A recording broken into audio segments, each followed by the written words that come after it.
Episode 334, 8 Years. This is The Change Underground. I'm your host, John. Decarbonise the air, recarbonise the soil. Quote, the United Nations Secretary-General, Antonio Guterres, has urged governments to pick up the pace and accelerate climate action. He's calling for deeper, faster emission cuts to limit global warming to 1.5 degrees C, as well as massive scaling up in investment in climate change adaptation and resilience.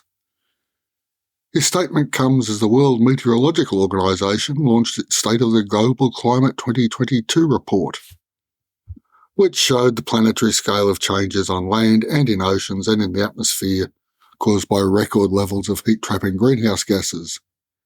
The WMO report confirms that the years 2015 to 2022 were the warmest 8-year period on record, despite the cooling impact of a La Niña event for the past 3 years.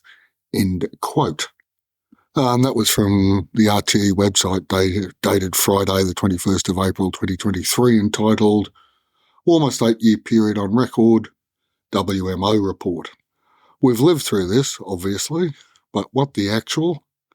It reminds me of the meme showing a timeline on the left starting around 1990 and running towards about 2010. And underneath is the phrase, global warming is a hoax. 2010 to 2020, maybe it's real. 2020 to 25, okay, this needs to be dealt with.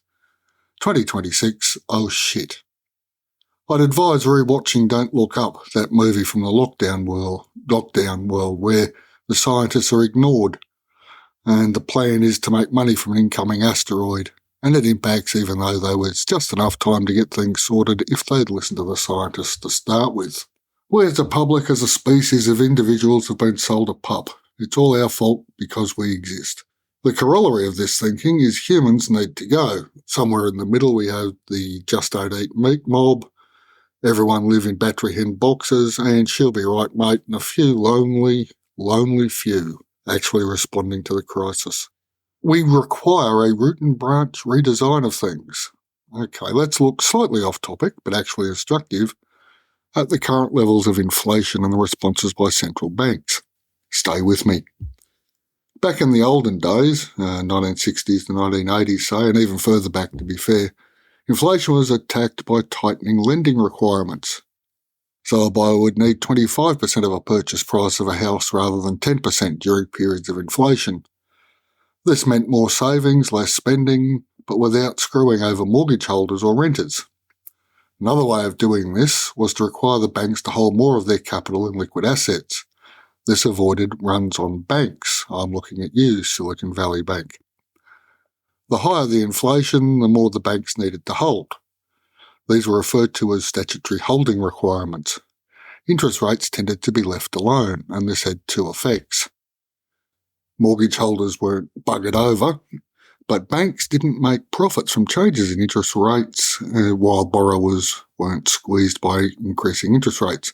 You can see the problem with a return to this system. The banks don't make anywhere near as much profit under the reserve system.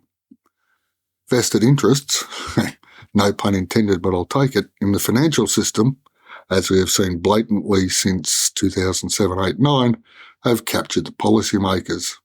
Let's now cast this lens across the climate debacle. The right wing here in Oz and elsewhere, but not universally, have taken the nothing to see here, we'll sort things out with technology if we really have to approach.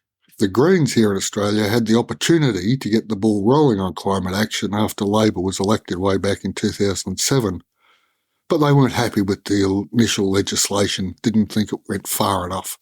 And so they dug their feet in and defeated it in the upper house because it wasn't green enough.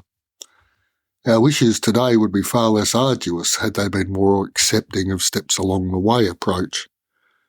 Instead, we ended up with a decade of lunatic right-wing, they're going to steal your weekends because electric cars governments. And I have mentioned that our immediate past Prime Minister had brought a lump of coal into Parliament as a stunt to show it wasn't anything to be scared of. And his first speech after his election defeat was to a bunch of prosperity gospel nutjobs, where he stated that he didn't believe in government. I kid you not. Meanwhile, the world keeps warming up. The Pacific Islands are continually inundated with salt water during high tides and storm surges. Parts of Florida too. Glaciers shrink, droughts run on to be ended with torrential floods, wars go on, Sudan, Ukraine, Yemen, and on and on. Back to the economic reasoning.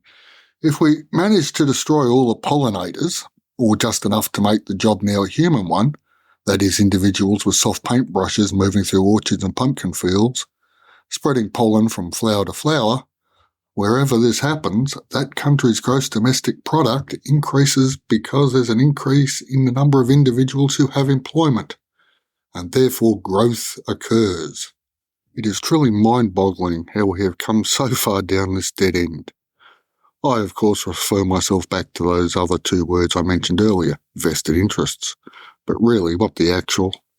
Yes, we can all do things, especially in the developed world, to make a difference. Probably not enough of a difference, but still worth the effort. Plant trees, food trees, nuts and fruits and so on. Grow more of our own food. And look, I'm as guilty as anyone. Coffee doesn't yet grow here in Tassie, and neither does tea, and I could probably live without either, especially when the working conditions of producers are taken into account. A fair trade band-aid makes me feel warm inside, as does the coffee, but I'm not convinced it changes the world for the better by very much. And there's always unintended consequences. The Royal Navy stumbled across lemon juice to ward off scurvy. Sicily developed a huge lemon industry and gave birth to the mafia, as well as supplying the Royal Navy and thereby supporting and sustaining English colonisation around the world. Everything is connected to everything else. That being said, it should be possible to transition from fossil fuel to carbon neutrality quickly if we could only find the points to apply change to. The ripple effects will be quick and effective. Where those points are eludes moi. If you have any suggestions, let me know. I think we need to apply as much effort as possible towards these points of change, and the rest will fall into place. Now, if you have any thoughts on this, please email me or go to the Change Underground podcast group and let me know there. And even if you're not 100% sure of your ideas will work, just let me know, please, and I'll do the research after that. In the meantime, let's decarbonise the air, recarbonise the soil. Thank you all for listening, and I'll be back next week. This has been a JM Podcasting Services production. Link in the show notes.